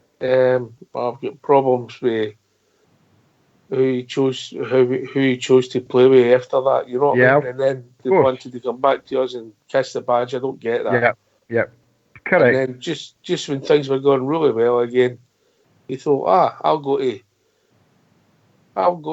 was it Turkey and make myself a right few quid there. Yeah. Yep. So and he left peanuts. He left us as peanuts and all when he was the top goal scorer that season. Yep. So that's my gripe with Kenny. Nothing to do with his ability. Kenny's been a top pro for a long number of years, you know. Without a doubt. You know, so we're all entitled to our opinions, Blue Yeah, Star. of course, mate. Of course, absolutely. That's what it's all about. You know, I'm trying. For me, playing wise, I've got to be truthful, guys. In my opinion, playing wise, you couldn't fault Miller. He wasn't the greatest goal scorer, absolutely no doubt about it. But I'll tell you what, he always gave you a shift. He put himself about. Granted, I get what you're saying, but going to the other mob, etc. I didn't like that myself. But at the same time, I think when he played for us, all 3 times, he gave his all. Can't fault him. I think the greatest villain, Rangers villain, and I think he regrets it, similar to Kenny Miller, would have been Alfie Conn, JFK. Nah, I don't agree with that. How's that? Don't agree with that whatsoever. I just think that Alfie Conn is a hero of mine. I just think Alfie Conn done it a different way, mate. I agree with what you're saying about Kenny Miller. Kenny Miller, for me, Alfie Conn went and bettered himself at that time, and they went down to Chelsea, mate. Yeah, he went to Spurs. And then he went, Spurs, I meant to say. He went to Spurs, right, but no. For me, where did they go? I know he went to the puddle drinkers, didn't he? I know that. But that's not as bad as Kenny Miller. Really? Kenny Miller was the badge kissing of them all. Come on, he was the ultimate badge kisser. So, for me, I can't put him in the same box as Alfie Conn. Definitely no. I know, as I say, he played for the puddle drinkers, but not to the extreme that he did. No. They're one for you guys. Jeff G in the lobby's put Jim Bett. Now, Jim Bett mouthed off about us whenever he went to Aberdeen. Did he know? Hated Jim Bett. That's what I'm saying. You know, he mouthed about a good bit about us. Nobody's mentioned the big one out of them all. The most recent is Carlos Pena, mate. I was going to say him, but I thought he would just tell me he was a bad player. Okay, I'm going to come up with the 2 biggest villains in our history. Craig White and Charles Green. Oh, aye. Nobody will disagree with that. I suppose if we could go to the extremes, we could all think of that, but I mean, we're all thinking about players, you know, we could go, I mean, if I give you the biggest villain, for me it's then David Murray. Yep. Well, there's an argument about that as well, JFK, you know. Well, you can't tell me, we'll use the sentence that he used. I mean, you're talking about a man who deals in billions and billions of pounds of deals every day, and he said he was duped by a man to sell him Rangers for £1. But wait a minute. Keep talking about thing. He made plenty of money, JFK, but the money that he was putting into Rangers wasn't his own. No, I know that's what I'm saying. That was all borrowed off the bank, and that's what put us in the soapy in the first place. Sorry, saying we won 9 in a row and we brought in players, but he was using money that he shouldn't have been using. He put us too much in debt. Yeah, but the biggest villain of the piece, I never understood that sentence. You're right. I was duped by this man. That makes him a villain. He was selling Rangers for his own good, no for Rangers. I remember, and I mean, go back and look at his interview, sitting in the boiler room at Ibrox, and he says, "I hope to remain and want to remain as the Rangers custodian until the day I die." Yeah. For many years to come. But he sold us down the river. He sold us for £1 to a man who was a crook. Well, maybe he was the ultimate villain who didn't conduct himself ultimately in the right Rangers way. Aye, that's a. And he got too much credit for bringing Graham Souness. It wasn't it was the other way about. And Souness was there first. A lot of people don't seem to realise that it was it. I'm buying Air United and tell me buy Rangers. Is that not right, JFK? Yeah, that's right. Air United told me go and stick it. They didn't want to know him. They didn't want him, yeah. But as soon as I advised them, don't go and buy Rangers instead. As soon as planted the seed for him to come to Rangers. And I don't have any problem with Graham Souness. It's just what he did to sell us for £1. I still can't believe that sentence. I was duped. You're not going to tell me a man who deals in billions of pounds of steel industry contracts every day was duped by a man like Craig White. He just wanted to do something simple as that. One at a time, Stardog. Just wait to hear your name, mate. He just wanted out, and for him to come out to the press and say that he was duped, are you trying to tell me he didn't do due diligence and everything he done? Of course he did. Exactly. He wouldn't have done it with his own business, Murray International Metals. End of story. Stardom. I've just got to say that he jumped off a sinking ship, mate, didn't he? He jumped off a sinking ship and passed the buck to the first guy that came. Didn't care the price of it. He just get rid of the club and just dumped us. He knew we were sinking. He knew what he'd let the nick he'd left us in. So he would be back because he's seen that coming. Everybody seen it coming. I even believe Walter Smith and John Gregg and that seen it coming because they walked out and all. They couldn't have stood by and watched what was just about to happen to that club. And David Murray knew, and he jumped off a sinking ship. So a good captain always goes down with his ship. So they say. So he was not a good captain. He's the ultimate villain. What were you, Fox? Ultimate villain then? I think you have said plenty, mate. I can't add to anything you boys put there. Some good shouts there. On the part, I'm struggling with actual players on the part. You know, yeah, because the mass majority, Ox, they don't bad mouth once they've left. Do you know what I mean? No. The mass majority. We know you get the odd one or two, but very few and far between. Once they've got Rangers in their blood, that's it. I see the boy Liam Butts announced he's leaving the club. Aye. I seen that. Somebody sent me something like that. He said he's What leaving. age is he, Ox? 20, mate. 20. I will see. I can half understand that in the sense that if he doesn't think he's getting promoted up the way, if you know what I mean. His contract's may slightly up, mate. Yeah. You know, so offered him another one, and that's a big thing. The best player at 16 doesn't always make your best player at 22. You know. Exactly. It's how they progress, isn't it? Aye. You know. Anyway, we've reached that time of the evening. Great show, lads. Well done. Fox, you got a message for the punters? No, that I know he. Should I have one? I was going to say, to all the Rangers fans everywhere. Nobody can do it better than nobody can do it like the Bridge. Can I just say before we go, I do have some gifts that I would like to give some of the Rangers Radio listeners at the bistro. I know it's a 12 o'clock kickoff, but I do have some small gifts if you're interested. It's all free. They're gifts, remember, to give to you. No, just to meet you. I've met some good people in the last year, so it would be nice to see some of you there again. I know some of you have said you are going to come and meet the guys, especially the famous Fox, famous Bridge and the famous Ox here.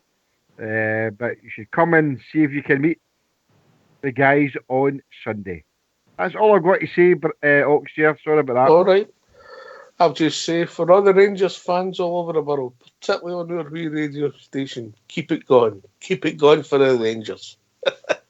Can I thank your good self, JFK, Blue Star, Stardog, Fox, and of course, Soul School Blue in the background doing the technicals. This has been Rangers Radio. We'll be back tomorrow night between 9 and 11 talking about all things Rangers. Take it away, Fox.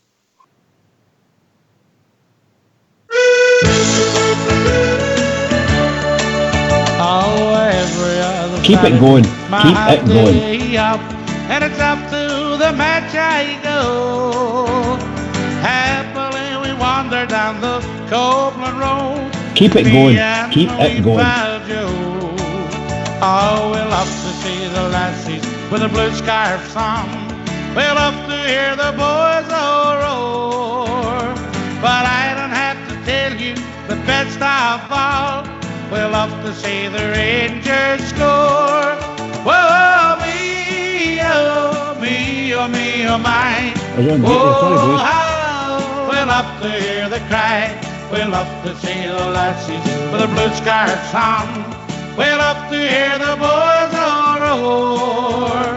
But I don't have to tell you the best of all. We love to see the Rangers score.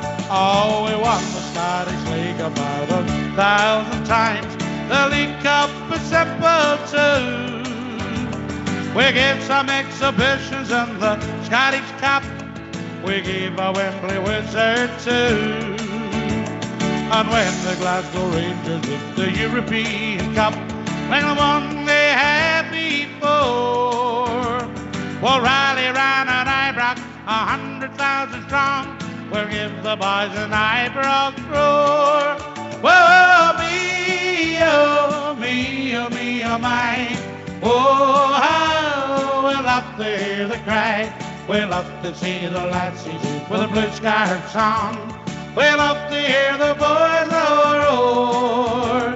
But I don't have to tell you the best of all. We'll love to see the Rangers score.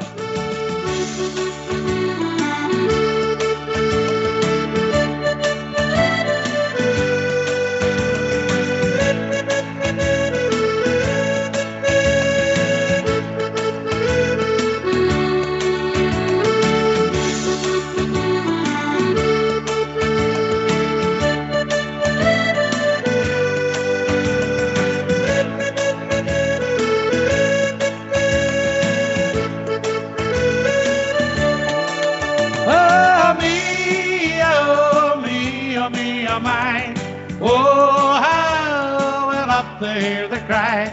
We'll love to see the lassies with the blue scarves on. We'll love to hear the boys roar. But I don't have to tell you the best of all. We'll love to see the Rangers score. Whoa, me, oh, me, oh, me, oh, my. Oh, how we'll love to hear the cry. We'll love to see the lassies with the blue scarves on. We'll love to hear the boys roar. But I don't have to tell you the best of all. We'll love to see the Rangers score.